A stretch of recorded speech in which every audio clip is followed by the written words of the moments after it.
Suzanne's Paparazzi Jewelry, 24/7 shopping available. 160920 is the code. Show her some love, like she showed us. All right, hello and welcome to Tuesday night's edition of On Deck, brought to you by Coast to Coast Entertainment Network. Before we get going, we want to send our thoughts, prayers, and hope everybody's safe down in the Florida area. They're going to be getting some bad weather here soon, so hope everybody down there is safe. So, with that being said, I'm Big B. I'm joined by the working man, Crispy Bacon. How you doing, bud? Doing good. Almost the end of the regular season in baseball. Yes, we are getting close, and two of our four teams will be in the postseason. But kitty corner for me will be Coach D. How you doing? Pretty good. Weather's finally starting to cool off here, as Chris will attest. Last Thursday, the first day of fall, it was freaking 100 degrees here in Dallas. Wow. I love Texas, I swear to God. And it could be 50 next week, you know?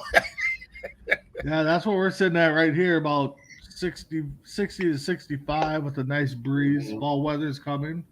And then below me, his Cardinals, his Albert Pujols did it last Friday. So welcome, Mr. G. Big Dog Greg, how you doing? I'm doing pretty good. Just been staying busy, watching a lot of volleyball, and just kind of keeping track of my cards. A lot's been going on in old Cardinal Nation. Pujols hit 2 home runs to get to the 700 club. So, yeah, let's talk about that right away. He did it in Dodger Stadium. I think there could have been no other better place to do it against another great team. Thank God.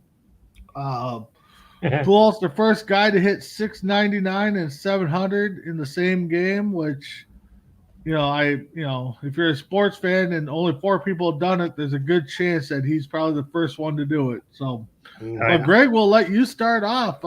What's your thoughts on that? Man, I think it's great, and so far the fan that caught ball number 700 hasn't returned the ball. I don't know what's quite going on with that, but Albert Pujols even said that souvenirs are for the fans. He's not too worried about the material things.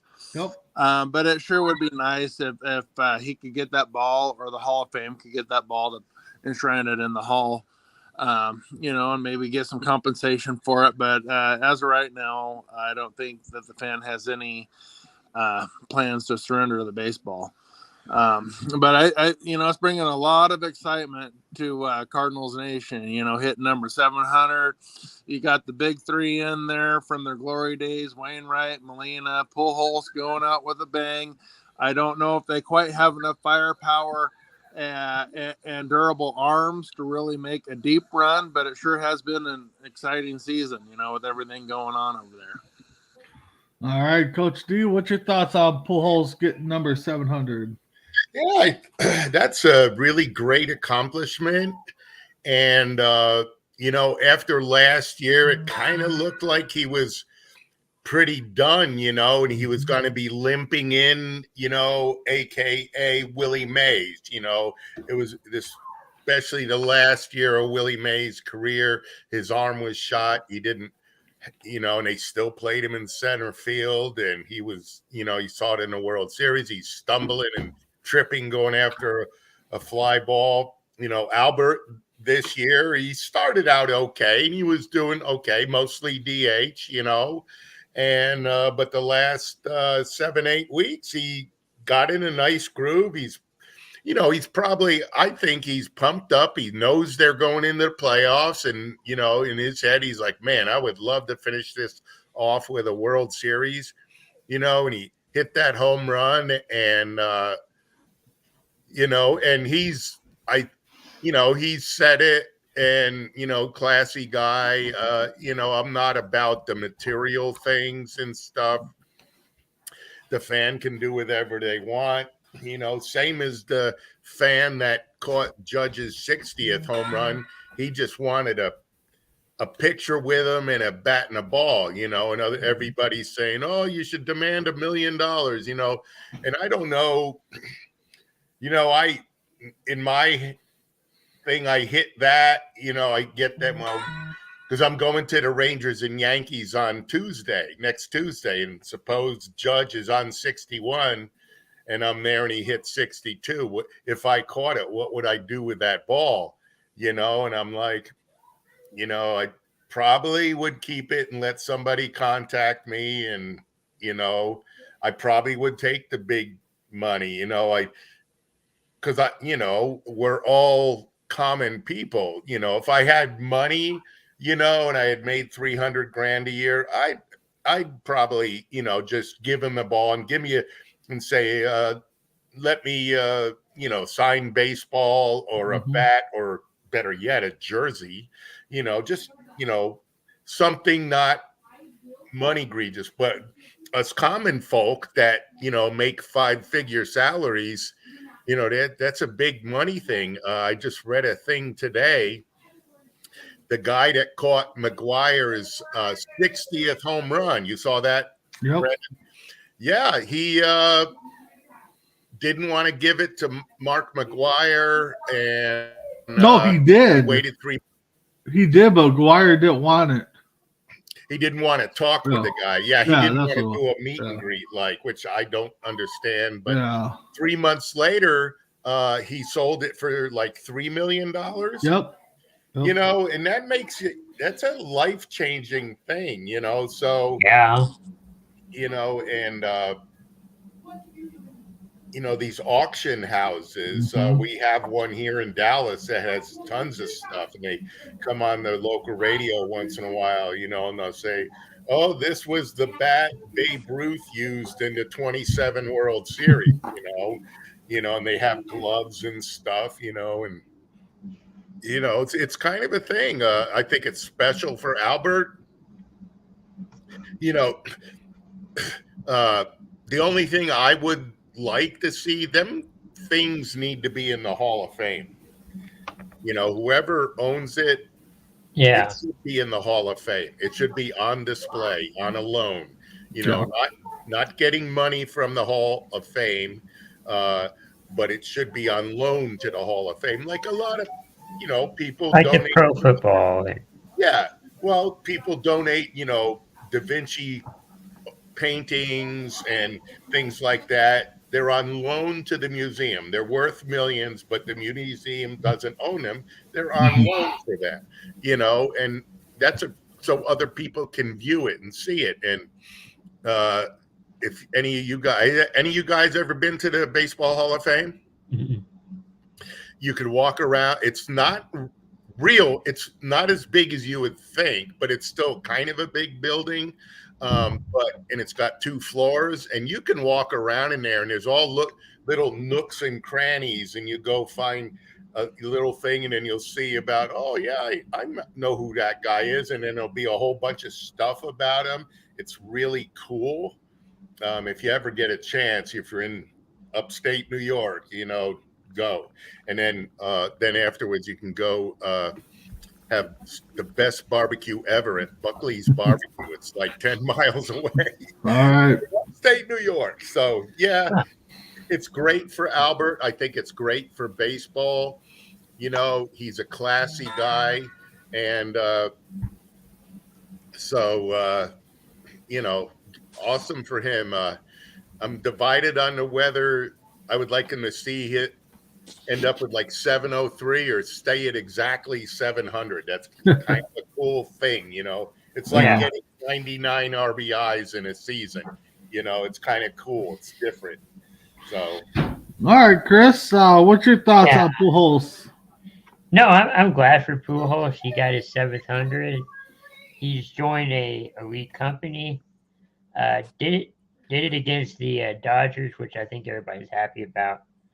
Uh, and I think it's great that he doesn't care about the baseball. I know a lot of people do, want that artifact or whatever from something they did, but a fan's gonna be happy. Yeah, no, it's a thing. I mean, Pujols said he doesn't care if he gets the ball. Souvenirs are for fans. For me, yeah, it'd be cool to own a piece of history, but like Dirk said, I think that's something that the team should own, the players should own, the Hall of Fame should have. But kudos to him. I'm glad he did it before Judge because that's all we would hear about. And against the Dodgers, another, like I said, I think everybody was happy he did it against the Dodgers. I know a few Dodger fans. I've been waiting for them to say that the Dodgers did it on purpose so they could have part of the record or be in the record books with them. So, but now with that being said, kudos to him again, and I hope the Cardinals do it for him. I hope he goes out on top. So looking at the standings here, guys, or let's go to the scores. Twins, White Sox. Twins are up 1-0. We got the Rays and Guardians. 4-3, the Rays. 1-1 tie with the Reds and Pirates. 3-0 Tigers or Royals over the Tigers. Braves over the Nationals.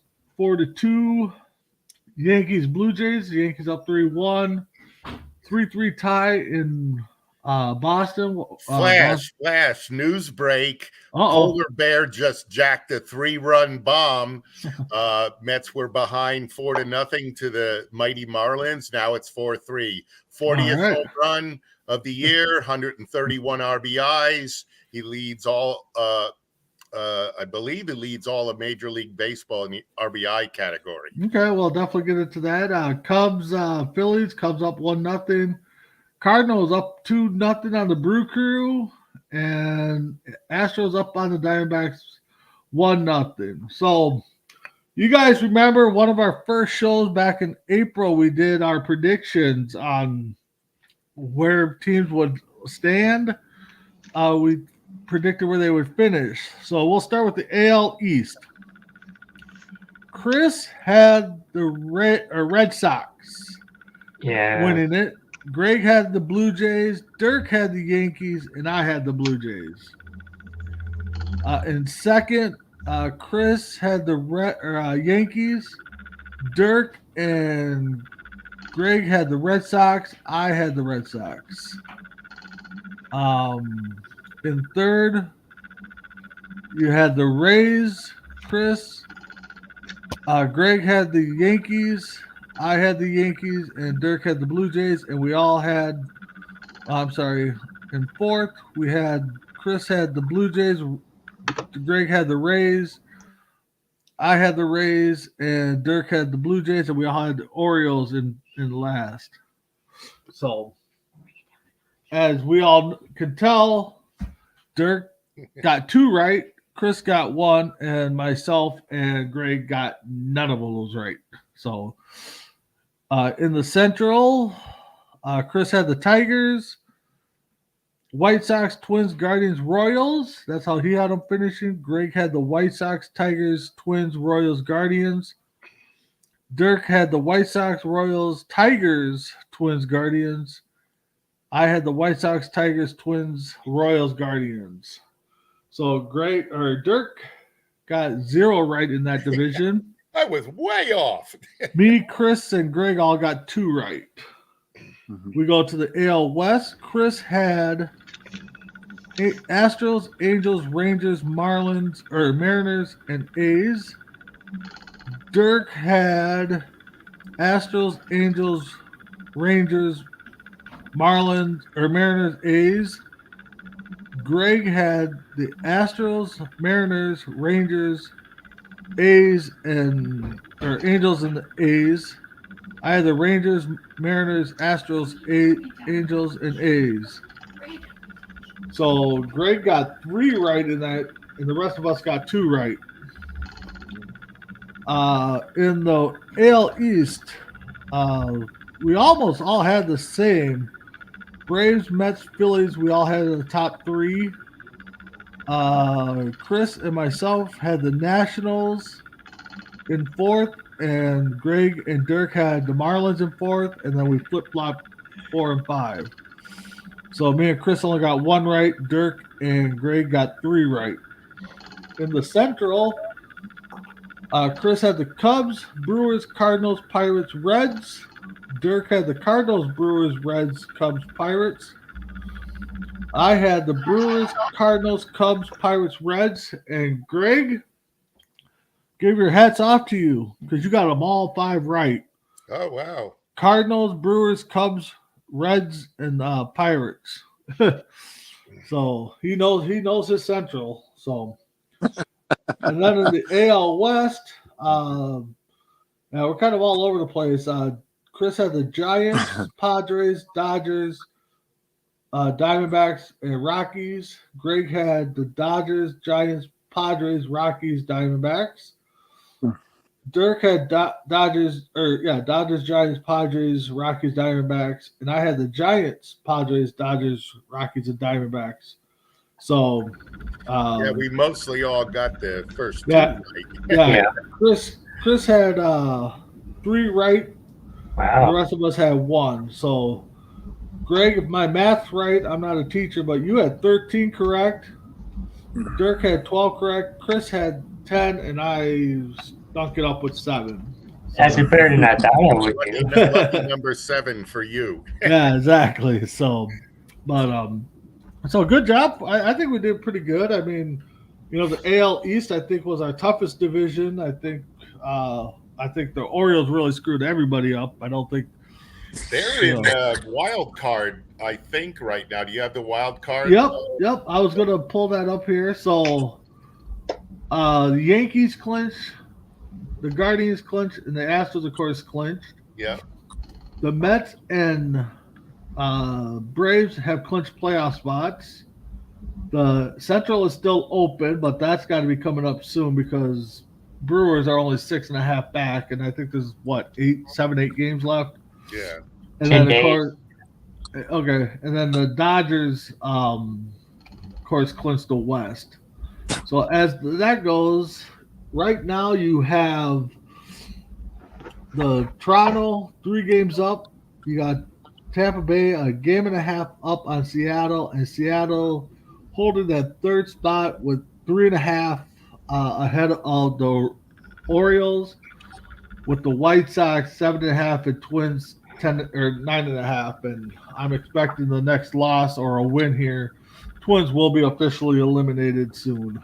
So, Yeah. of course, the They had a Braves are. good run for a while. Yeah, they did. The Braves definitely are in. The Padres are 1.5 up on the Phillies, and the Phillies are 1.5 up on the Brewers for that last spot. San Fran is the only other team that has a chance, but I'm assuming their days are numbered here soon. Yeah, So, they're not. so what do you guys think of how the playoffs looking, Coach D? We'll start with you. Well, if it stays as is, so it'd be probably Mets and I don't have the whole lineup thing. Probably Mets and Brewers thing. I don't know how it. No, the works out. Mets would be the division winner. Oh, I know what you mean. Yeah, the first round. Yeah, because don't the Dodgers get the first team gets a bye, right? Or they all play week 1 or playoffs? I can't remember. I think with the expanded No. playoffs, everybody's playing. No, first team gets a bye. Everybody best- else plays. Okay.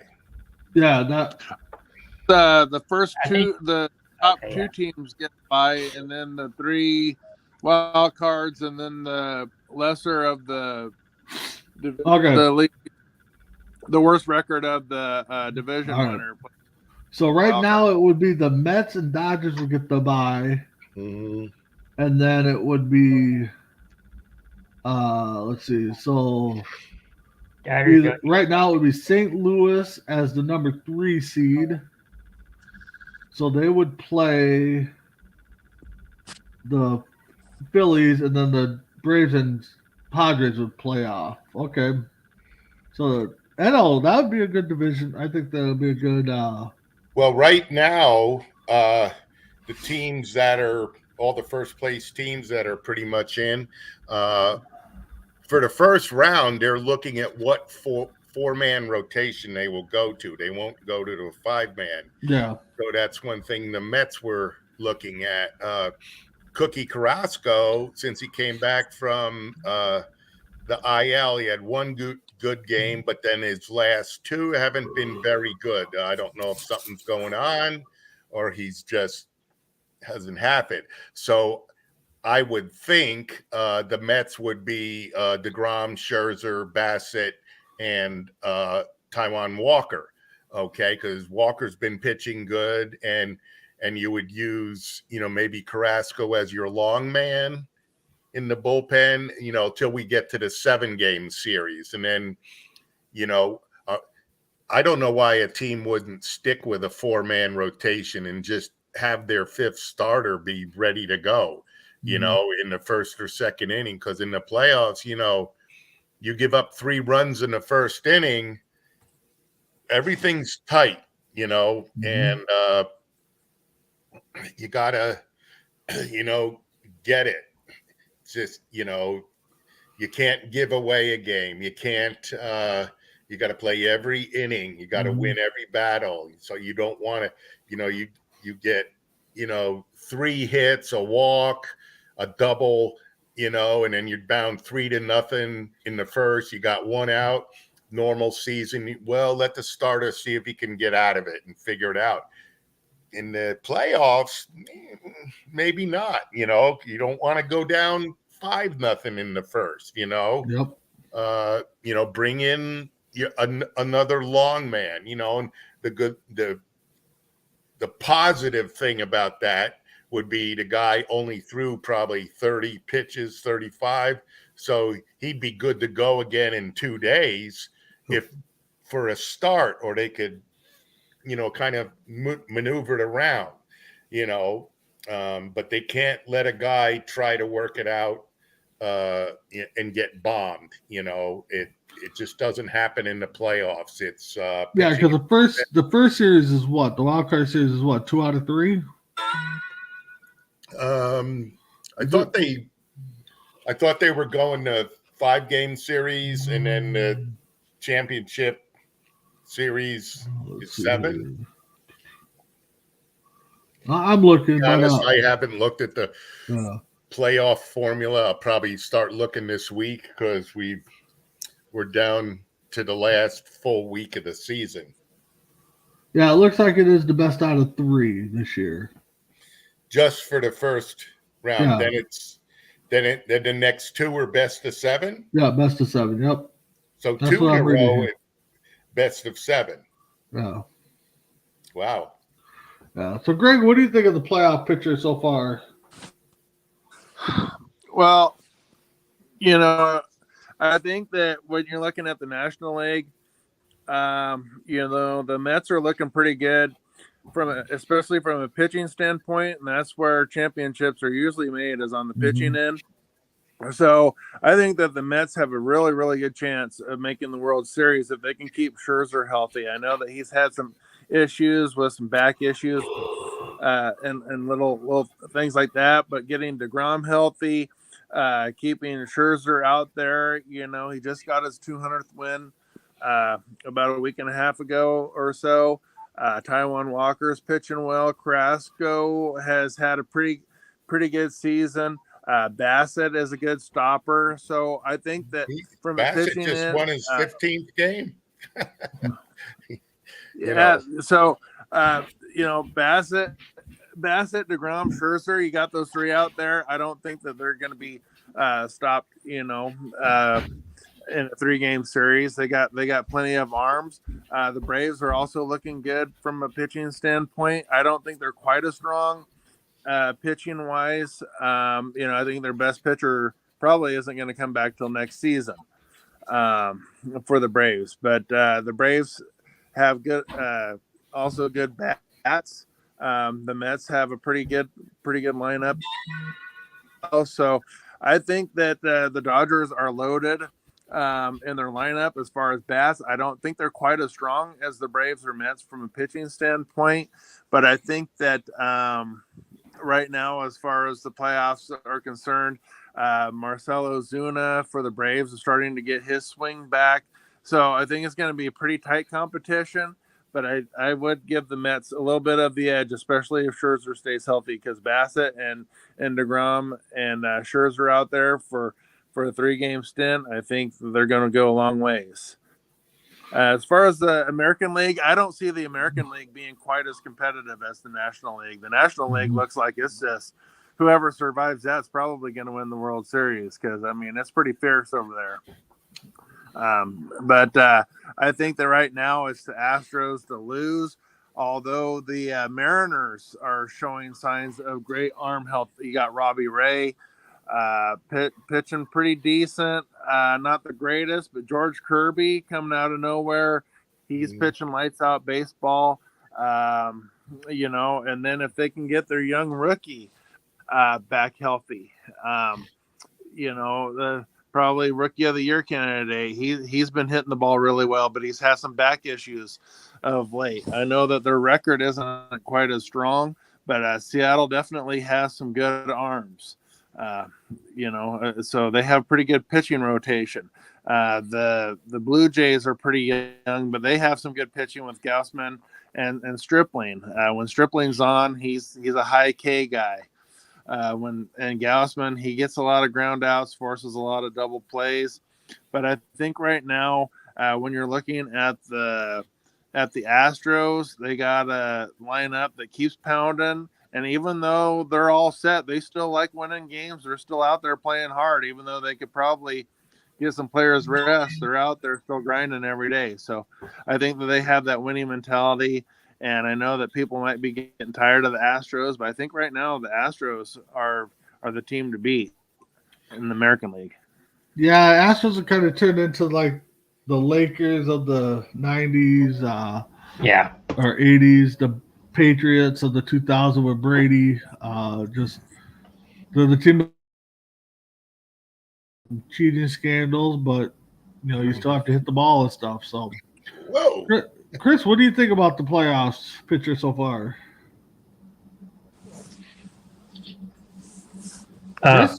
All right, it cut out for a second. It's an interesting playoff format. I think the Astros are the team to beat right now, and I think the Dodgers are too.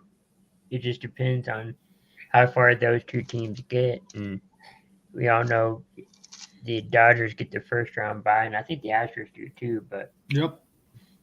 I don't think they need it. I don't think you should have had a first round bye, but yeah, I think you would have had another couple teams. I don't know. The first round bye, whatever. That is very close in the future. 2 more teams. Yeah. Yeah, so. But like Greg said, I think the AL is going to be just not competitive. I think you got the Yankees, you got the Astros are probably the top 2 teams. The team in the Central is going to be one and done. I'll be surprised if they make it to round 2. In the NL, it definitely is going to be the playoffs to watch. I think all those teams are going to be just competitive, close games. The Mets, I mean, you got 3 rock stars going out there the first round. That'd be scary. Get those bats going. The Braves, World Series champs, they're going to want to do it again. And, of course, the Dodgers are always going to want to do it again. Dodgers, again, another team, too, that everybody's, understands that they got the talent, but just wants them to lose and lose bad. So let's look at I'm pretty sure the big talk I've seen on Facebook is the American League MVP race. A lot of people are saying Ohtani. A lot of people are saying Judd. To me, if Judge gets the triple crown, he's by far the MVP. I don't know.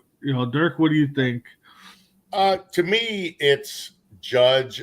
This argument has been made before. Yep. What do you do with a guy that's just having a great season, but his team is horrible? Yep. And I've said it before. I feel so bad for Mike Trout and Ohtani Yep. because their ownership, they got no help. They're not going to be better next year. They don't have 2 or 3 young guys that are on the upswing, Mm-hmm. and I think they should have an award, most valuable player. Okay. The key word is valuable. Yep. Okay. Now, where were the Angels going to be without Ohtani? Okay. Right now, they're deeply under 500, Mhm. 30 games out, and they're going to either be third or fourth. It's a little race between them and the Rangers, right? So without Ohtani, they're in last place, 10 games further, okay? Probably. Okay. Now, the Yankees, okay, Judge, where would they be without Judge? They wouldn't be in first. They'd still be pretty good, I think. They'd be over 500. I think they'd be in that third or fourth second or third slot. But Judge, he's going to win the Triple Crown, I think. I hope he does. It'd be really cool to see. Yeah, I think right now as it stands, let me just pull it up here. My phone's being a little slow. He's 0.001 ahead of Arise and Bogart. Outside of that, he's crushing in home runs, Yeah. and I think he's like 10 more RBIs ahead of the next guy. He's the other two and he's actually all the top 6 metrics, on base percentage, slugging, the ops. He's number 1 in them all. Yep. Now there are guys that have great seasons and their teams are under 500. Why not? And I'm not trying to diminish Ohtani, because what he's done is great. He's going to win 12 or 14 games. He's got 200 strikeouts, plus 30 home runs. He's going to end up with 100 RBIs, if he's not there already. Need to have something like a player of the year. Just a guy that's just done everything else. Yeah. Have an award. Call it the Ted Williams Award or the Willie Mays Award or Hank Aaron Award, call it something else, It's a big award, give it to a guy. Because there's always a guy on a team that didn't get into the playoffs that was like, wow, he had a great year. There's always somebody, and he doesn't get, he didn't get the home run. He doesn't get this. He might get a silver slugger, which, in their contracts, they always get a little something, but he doesn't get any real recognition, So I think they should come up with an award, Of course, us guys that coach youth sports, and you guys have kids in youth sports, and a lot of people now are rebelling against the participation trophy. Yeah. Because it doesn't teach you anything. Oh, you're on a team and you played in this league. Here's your trophy. I wouldn't say it's a participation. I'd just say it's more of a, hey, you get a T-shirt for your team. Yeah. That's your award. Yeah. And if your team, I think the younger kids, like preschool, just starting off in these sports, okay, get them a little ribbon or something. When I coached my son's soccer team the first couple of years, I had a hard time because I wanted to reward them, but I didn't want them to. I didn't want it to feel like the participation award. So I found little medals to give them, and and if they cherish them, they don't. I mean, me and my son, we framed ours, because I got to coach them the first year, so that kind of special for me. There's something that there can be done, especially really young kids. Once they start getting 7 or 8, maybe at like 8. Well, once they start keeping score more and records and when they stuff, start understanding it's a hit, you Yep. know, once there's goaltenders in the goals, you Yep. know, and the field's 80 yards long, Yep. not quite full size, Yep. you know, then it should mean something, you know, Yep. but there's, you know, part of the thing with today's society, somebody just comes in and just does their whatever, and they want an award for it Yeah. just for showing up. And Yep. that's not life. And sports, I believe, should teach you life, you know, winners and losers, you know. Mhm. You know, you're on a team, you get a t-shirt and a hat, you know, you get a team jersey. A lot of parents I know keep them. I Mhm. never even thought of this, you know. And what they did when the kids are in high school, say their kids are still playing, they take the shirts and they make a quilt out of them. Oh, yeah. God, if I had thought of that, I would have kept all of my boys' jerseys and made each one of them a quilt in high There you school. go.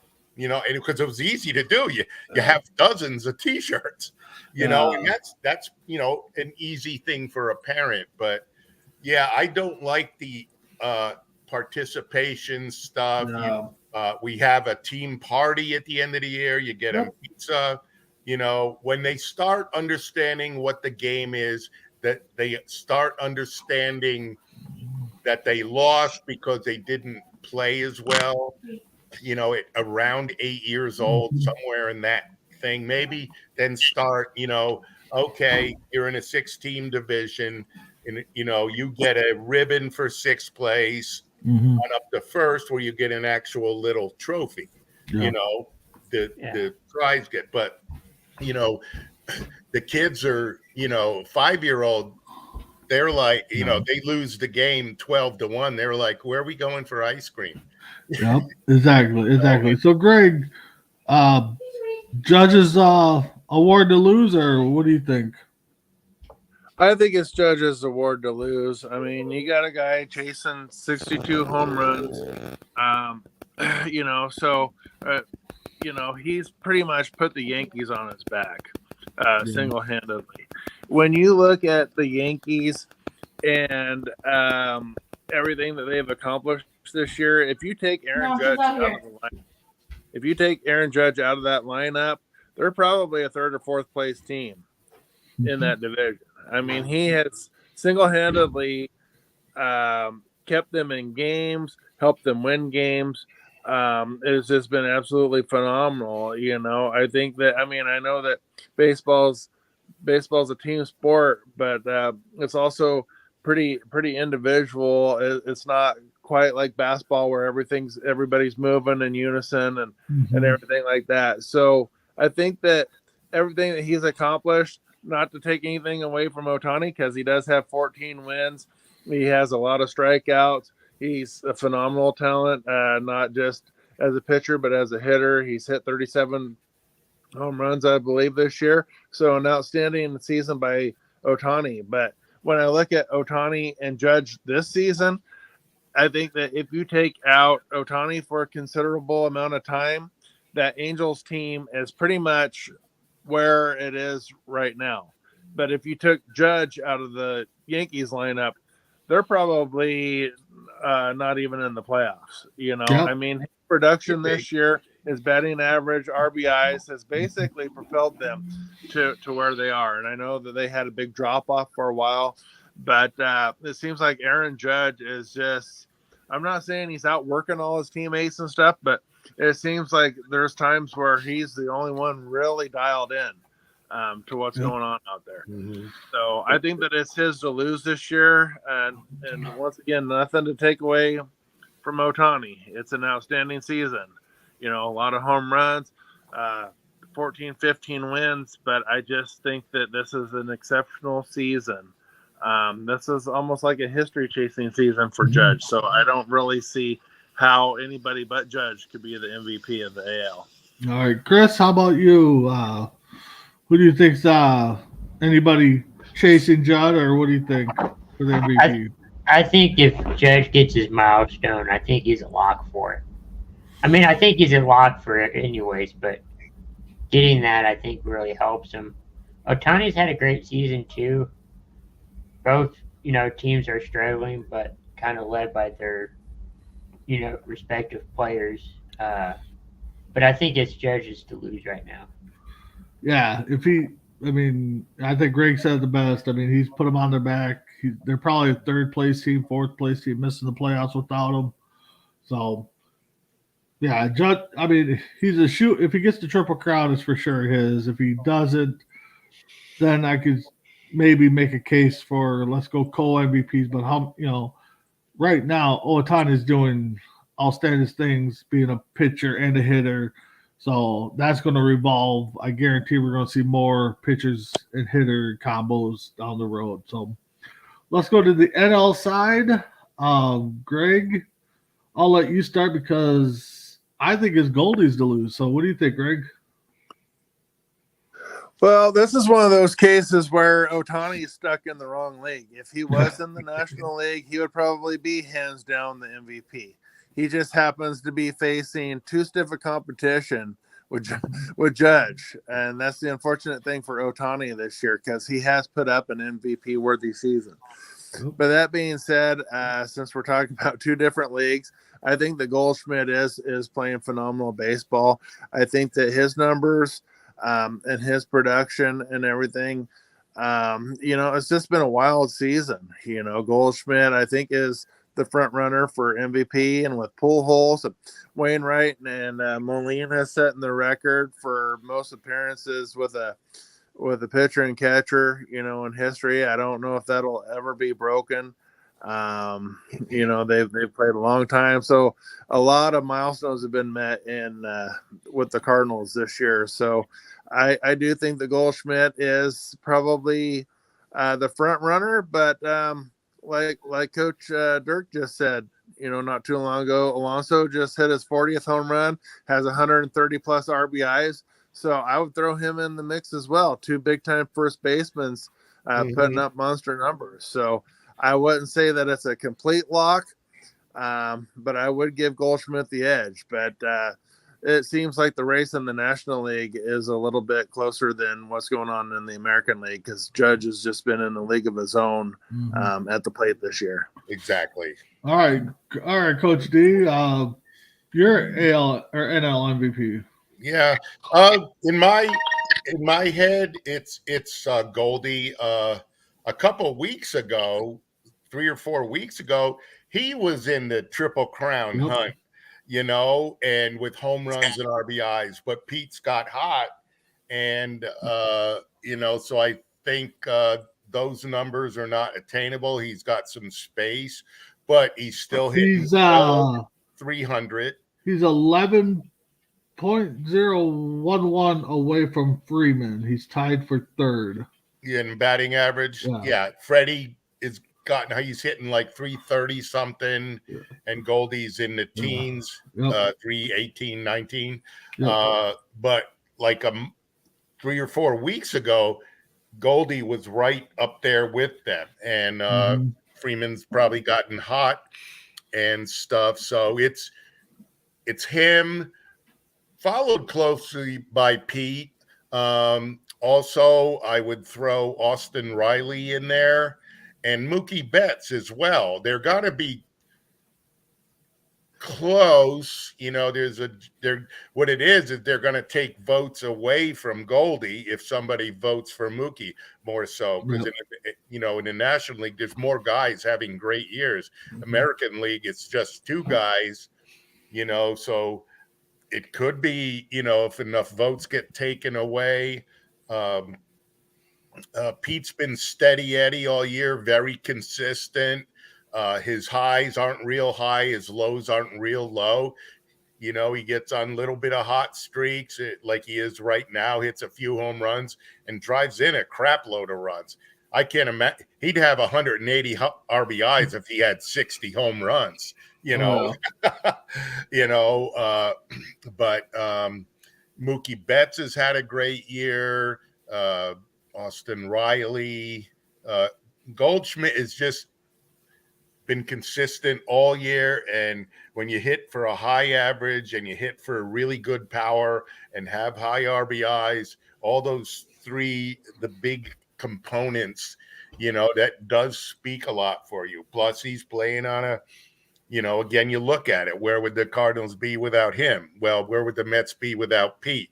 Right? Mhm.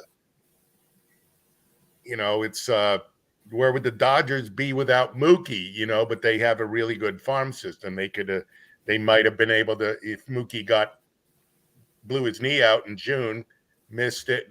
They got guys in the minor leagues that might have been able to step right in, but you don't know. But I think Goldie he's not as far ahead as I think Judge and Ohtani are, but he's still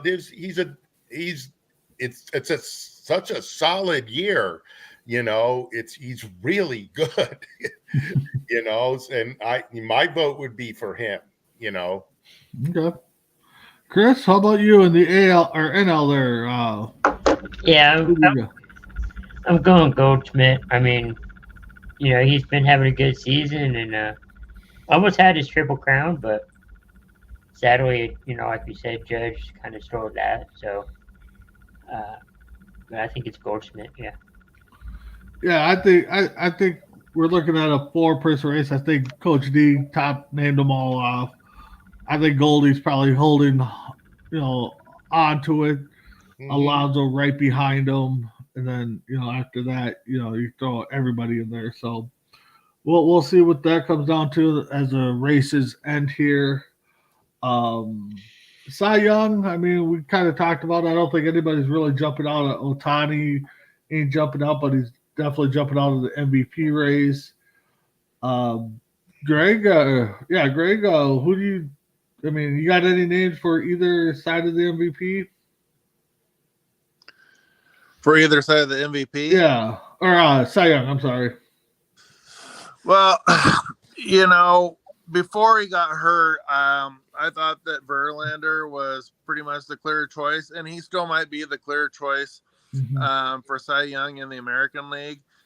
He's put up some really good numbers, but I think that since he's been gone, missing in action, kind of taking care of his hamstring and everything for the last month or so, I think he's kind of become a little bit of a wallflower, and I think people have forgotten how dominant he was because they haven't seen him, for a while. He may just be getting in good shape, for a good deep playoff run. But I think right now that definitely Wright over there in Atlanta probably should be. He's had a few rough outings in the last few weeks, but he had a really strong outing and got his 20th win last week, or maybe it was just a few days ago. And then, of course, I think Verlander is the front runner. He has been so dominant, and especially coming off of that really bad arm injury last season and putting together about 16 wins and having an ERA just around 2 or so this year. I think those are my two front runners for the Cy Young, even though Verlander hasn't pitched for a while. All right, Coach D. Yeah, I think it's Verlander's to lose. I thought he came back and pitched the other day. He's among the league leaders. He's got a 1.93 ERA. He's got over 200 strikeouts. He's got 16 wins. Maybe he can get 1 or 2 more. Of course, a month ago before he got injured, I thought, oh, he's going to get 20, and he might be the only guy. Another guy that's pitching good in the American League is Garrett Cole. He might get it,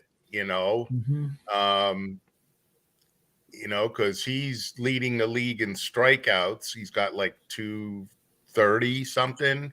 And with the few innings that guys pitch nowadays, that's pretty freaking good, because he's probably barely over 200 innings, but he's got like 230 strikeouts.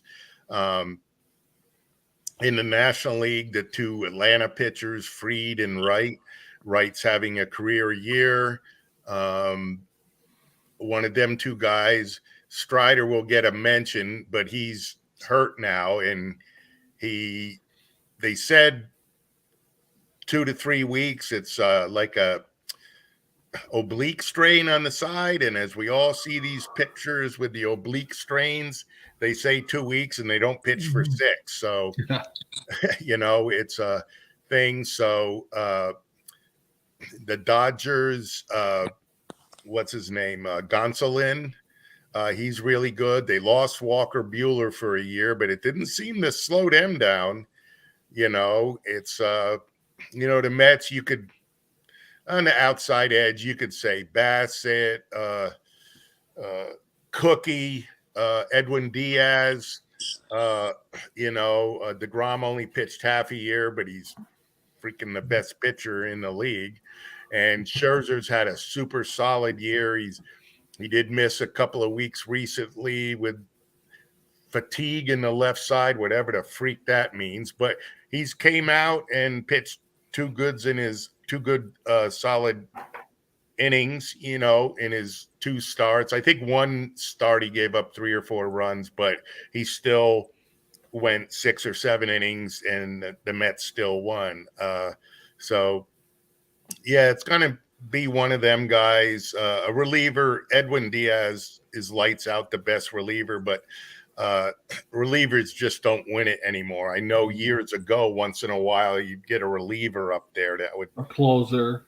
Yeah, that would have such a, he'd have, like Quisenberry with 50 wins, 50 saves, and the next highest guy was 28, things like that. And it happened once in a while, but I don't think with the number of guys you have pitching a game now, it doesn't go.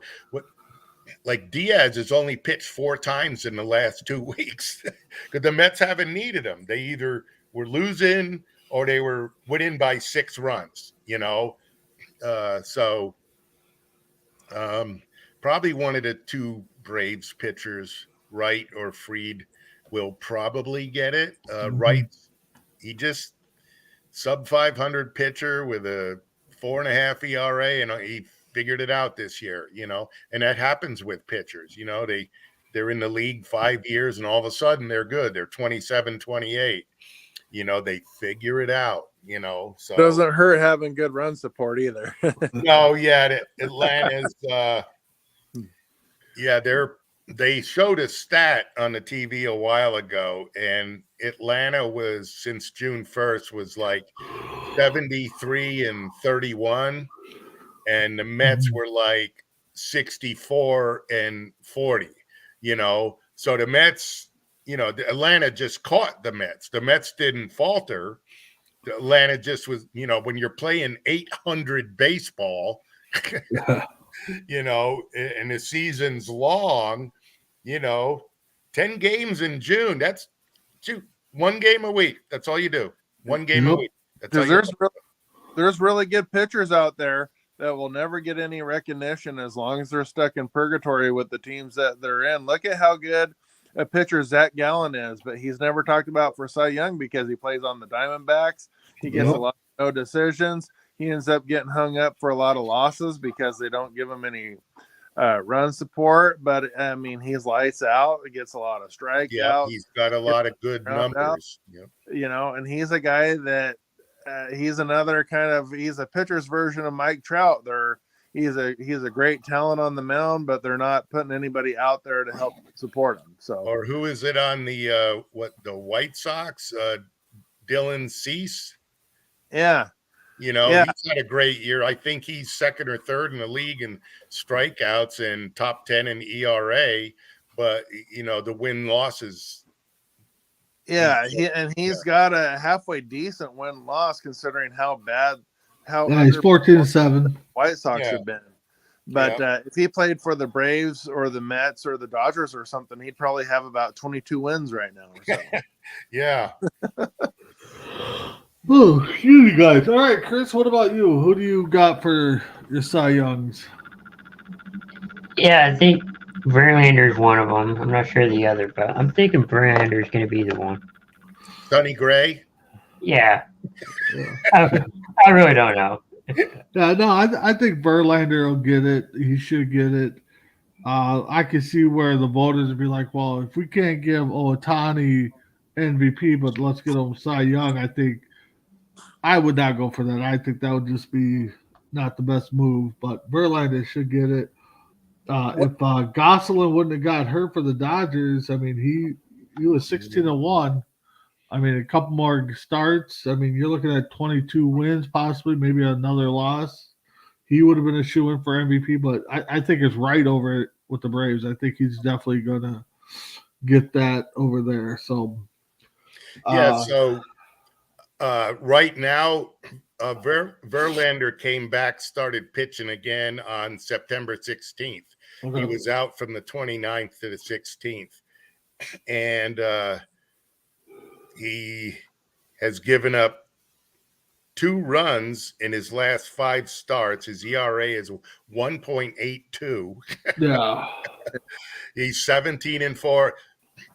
Honestly, yeah, now that he's pitching, he'll get another start this week, so finish 18-4.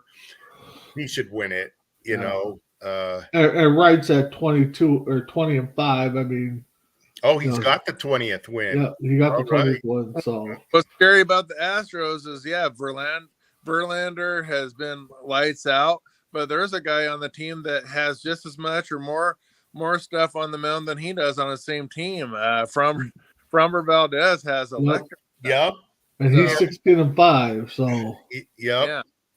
And the Astros, they are strong. yep. They hit top to bottom. They defense top to bottom, and they've got 5 really good pitchers. Who was the young guy last year? The Spanish guy.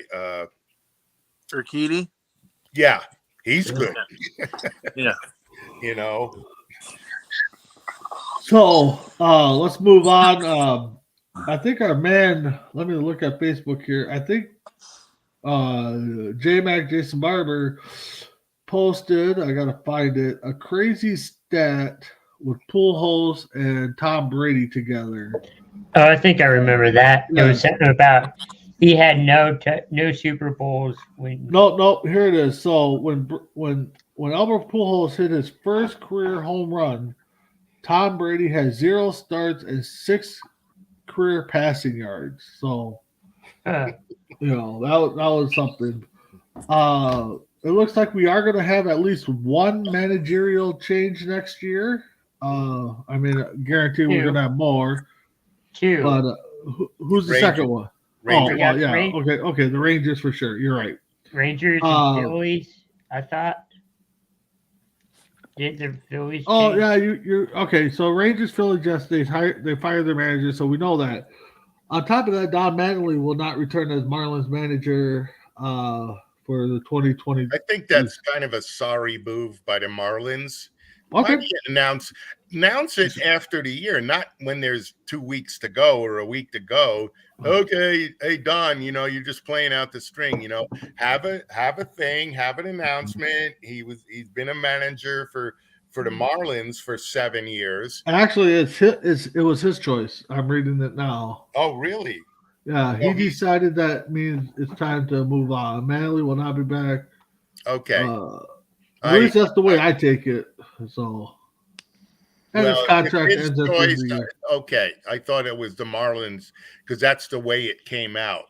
The Marlins are not going to re-sign Don Mattingly. Listen, Don Mattingly wants the best for the Marlins, what best for him and best for his family, and he decided that means it's time. Yeah. So the way I take it here, the first paragraph is that it's his decision. So yeah. But it'll be interesting to see what some of these teams. I mean, what other teams could we see? White Sox possibly go a different route. I mean, well, I was thinking that. Yeah, La Russa's out for the rest of the year because he's in health issues, and he's like 77 or 78, so he might step down. I think that would be best for him. Yeah, it's a lot of stress on a guy. Some guys can, Dusty Baker, I think he's going to coach till he's 90. He's like at that 77, 78. age. Who's the all-time Tigers coach that always Sparky Anderson? Yeah. Yeah. He always looked like he was like 90 when he was getting towards And the end then of his Jim career. Leyland. Yeah. You know, so it's it'll be interesting to see, you know, the teams that finish in the bottom two spots of each division are probably going to Well, be. the Tigers just had theirs, so I don't think the Royals will make a move on their manager yet. No, I like Matheny. I think he's a good coach. So the Royals just don't.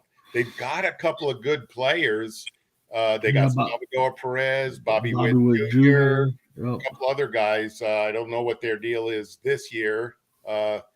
Probably not good pitching, I would imagine. You know, which is not the easiest thing to fix, as we all know here in Texas, or in Dallas, Texas, not in Houston, or even in Minnesota. You can't fix a lot of humidity. Yeah. Dirk, Marlins are taking to your Mets. I see 6-3, so that's not helping them out right now. You know, what's the other game I'll just go look at? Braves are up 7-2.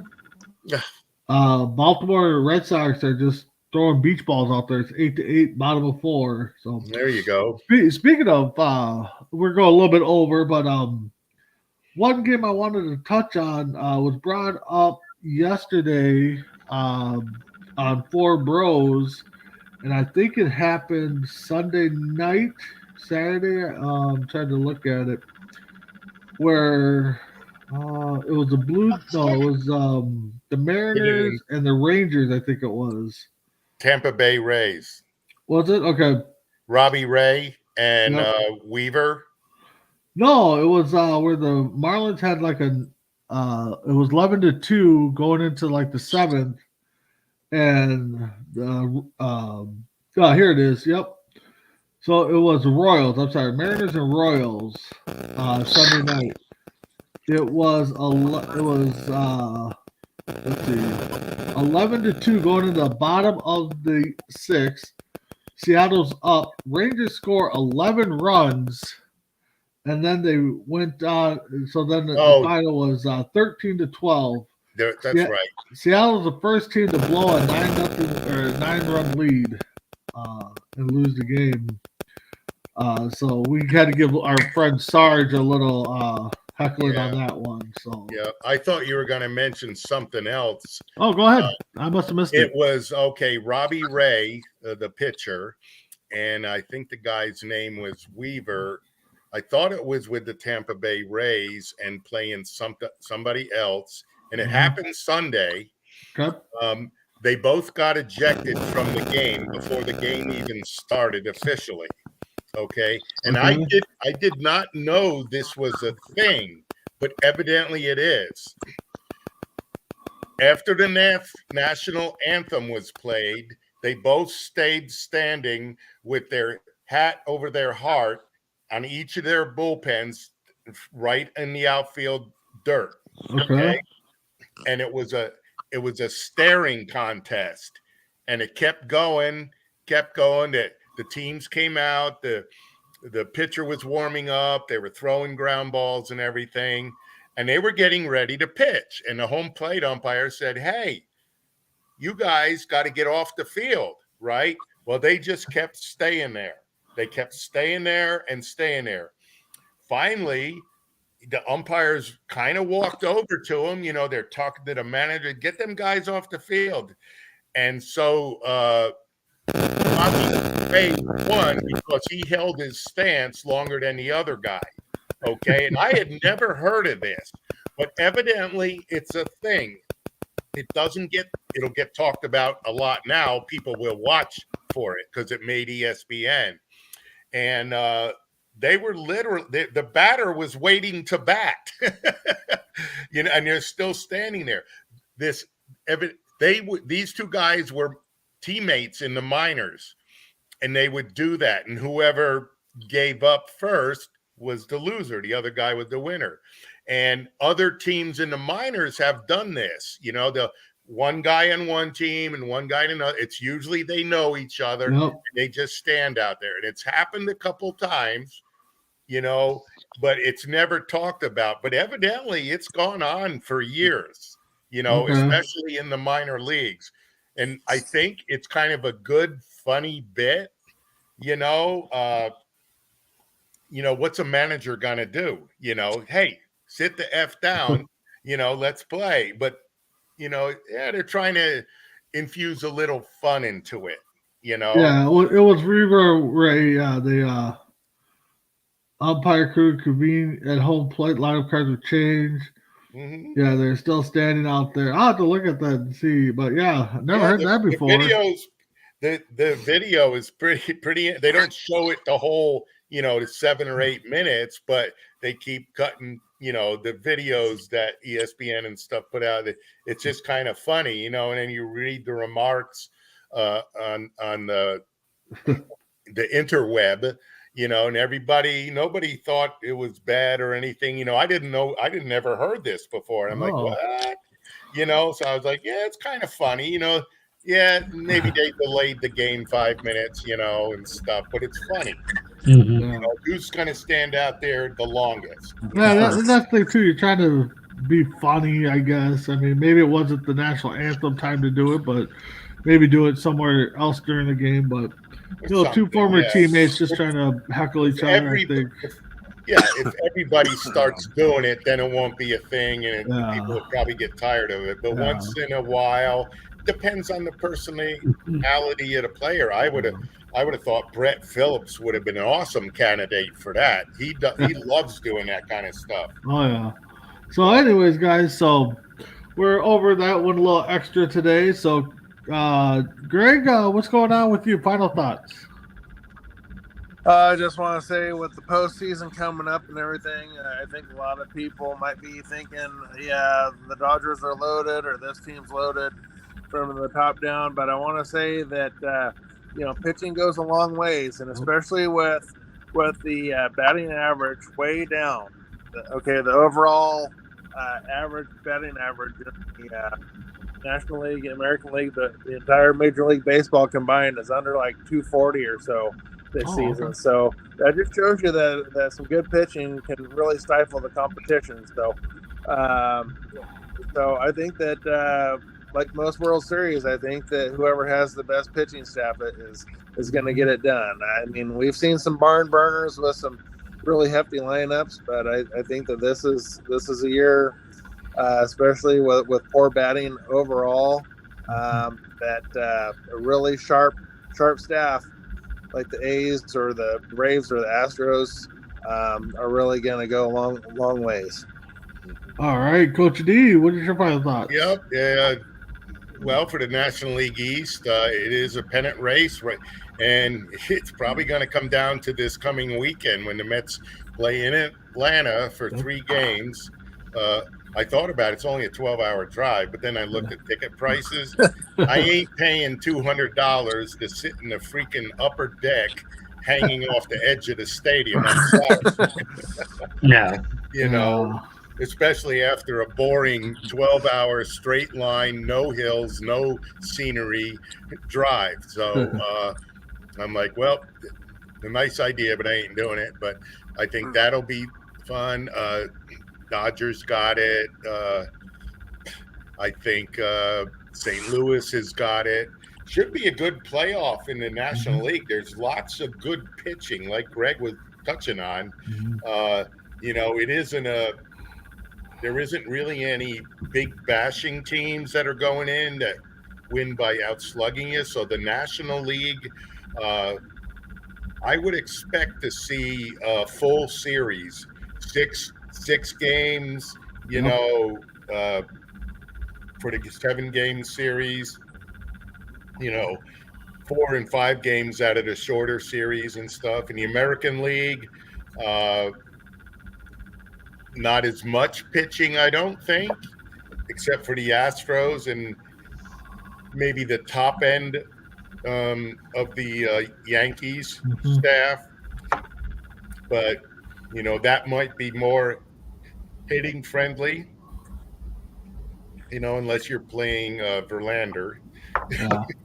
you know. But All right. yeah, it should be good. I'm looking forward to it. You know, we got at least a month of baseball left. That's my dream, and I hope my team is in it on the last day of the season. So Yeah, let's go exactly. Mets.